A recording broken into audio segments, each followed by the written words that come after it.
नमस्कार दोस्तों, आपका स्वागत है हमारे YouTube channel teaching exam overload पे।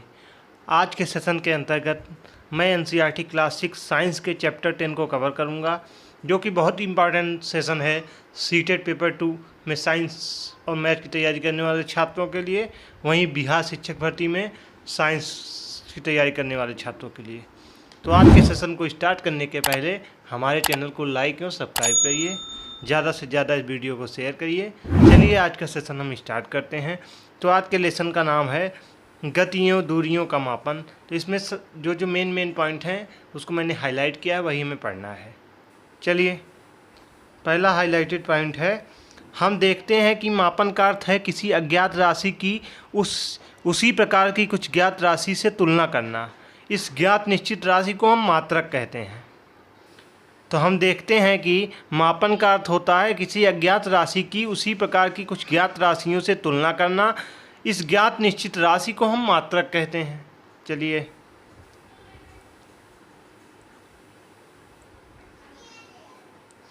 तथापि प्रत्येक व्यक्ति के शरीर की मापों में थोड़ी भिन्नता हो सकती है। शायद इसी कारण भी मापन में उलझनें आई होंगी। वर्ष 1790 में फ्रांसीसियों ने मापन की एक मानक प्रणाली की रचना की, जिसे हम मीटरी पद्धति कहते हैं। तो प्रत्येक व्यक्ति के जो शरीर की मापों में थोड़ी भिन्नता हो सकती है, तो इसी प्रकार भी मापन में भी उलझनें आई होंगी। वर्ष 1790 में फ्रांसीसियों ने मापन की एक मानक प्रणाली की रचना की थी, जिसे हम मीटरी पद्धति कहते हैं। एक समानता के लिए समस्त संसार के वैज्ञानिक ने मापन के मानक मात्रों को एक सेट की स्वीकार कर लिया। आजकल इस मात्रक प्रणाली का उपयोग हो रहा है, उसे हम अंतर्राष्ट्रीय मात्रक प्रणाली या असाई मात्रक भी कहते हैं। लंबाई का असाई मात्रक मीटर होता है। चित्र 10.6 में मीटर पैमाना दिखाया गया है। इससे आपके ज्यामिति बॉक्स का 15 सेंटीमीटर पैमाना भी दिखाया गया है। तो प्रत्येक मीटर में को 100 बराबर भागों में विभाजित किया जाता है, जिन्हें हम सेंटीमीटर कहते हैं। 1 सेंटीमीटर के 10 बराबर भाग होते हैं, जिन्हें मिलीमीटर कहते हैं। तो इस प्रकार से 1 मिलीमीटर बराबर 100 सेंटीमीटर होता है। 1 मीटर बराबर 100 सेंटीमीटर होता है। 1 सेंटीमीटर बराबर 10 मिलीमीटर होता है।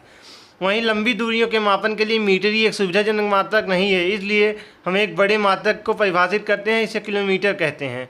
तो 1 किलोमीटर बराबर 1000 मीटर होता है। अब हम अपने सभी मापन क्रियाकलापों को मानक पैमानों का उपयोग करके दोहरा सकते हैं तथा लंबाइयों को असाई मात्रकों में माप सकते हैं। ऐसा करने से पहले हमें दूरियों तथा लंबाइयाँ मापने का सही ढंग जानना आवश्यक है। चलिए आगे बढ़ते हैं।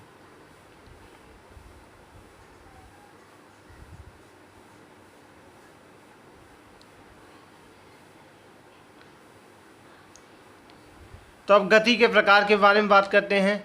तो आपने कभी देखा है सीधी सड़क पर किसी वाहन को गति करते हुए, किसी परेड में सिपाहियों को मार्च पास्ट की गति अथवा किसी गिरते पत्थर की गति का प्रेक्षण किया होगा?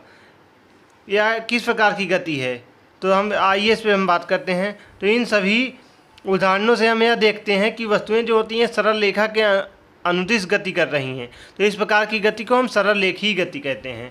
इन सभी उदाहरणों से हम यह देखते हैं कि वस्तुएं एक होती है जो सरल रेखा के अनुदिश गति कर रही है, तो इस प्रकार की गति को हम सरल रेखीय गति कहते हैं। एक पत्थर लीजिए, इसमें एक धागा बांधिए तथा अपने हाथ से इसे तेजी से घुमाइए।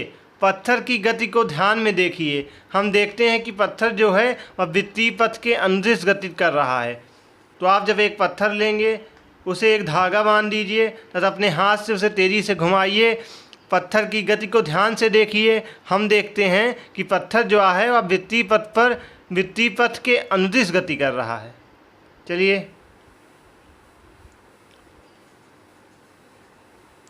तो इस गति में पत्थर की आपके हाथ से दूरी समान रहती है। इस प्रकार के गति को वर्तुल गति कहते हैं। तो जो इस प्रकार की गति होती है, तो पत्थर की आपके हाथ से दूरी समान होती है, तो इस प्रकार की गति को हम वर्तुल गति कहते हैं। चलिए आगे बढ़ते हैं। कुछ प्रकरणों में कोई वस्तु एक निश्चित समय अंतराल के बाद अपनी गति को दोहराती है। इस प्रकार के गति को आवर्ती गति कहते हैं। तो कुछ प्रकरणों में कोई वस्तु ऐसी होती है जो एक निश्चित समय के अंतराल के बाद अपनी गति को दोहराती है, तो इस प्रकार की गति को आवर्ती गति कहते हैं।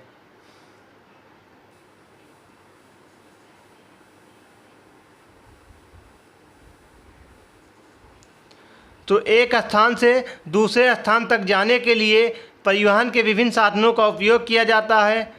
प्राचीन काल से लोग पैर की लंबाई, अंगुली की चौड़ाई, एक कदम की दूरी आदि का उपयोग मापन के मात्रक के रूप में करते थे। इससे उलझनें होती थी तथा इसीलिए किसी एक समान मापन प्रणाली को विकसित करने की आवश्यकता उत्पन्न हुई। अब हम मात्रकों की अंतर्राष्ट्रीय प्रणाली एसआई मात्रक उपयोग करते हैं। इसे समस्त संसार में मान्यता प्राप्त है। वहीं एसआई मात्रक में लंबाई का मानक मात्रक जो होता है वह मीटर होता है। सीटेट में कई बार यह प्रश्न बन चुका है कि एसआई मात्रकों में लंबाई का मानक मात्रक क्या होता है, तो मानक मात्रक इसका मीटर होता है। सरल रेखा के अनुदिश गति को हम सरल रेखीय गति कहते हैं। तो सरल रेखा के जो अनुदिश गति करती है उसे हम सरल रेखीय गति कहते हैं। वहीं वर्तुल गति में कोई वस्तु इस प्रकार गति करती है कि उस वस्तु की गति नियत बिंदु से दूरी समान रहती है। तो ऐसी गति जो एक निश्चित समय अंतराल के पश्चात दोहराती है उसे हम आवर्ती गति कहते हैं। तो आज का सेशन यहीं तक। आज के सेशन के अंतर्गत हमने एनसीईआरटी क्लास 6 साइंस के चैप्टर 10 को कवर किया, जहाँ से इम्पॉर्टेंट बिंदु थे वर्तुल गति किसे कहते हैं, मापन किसे कहते हैं, गति किसे कहते हैं, आवर्ती गति किसे कहते हैं, सरल रेखीय गति किसे कहते हैं, एसआई मात्रक क्या है, मापन के मात्रक के प्रकारों के बारे में चर्चा की।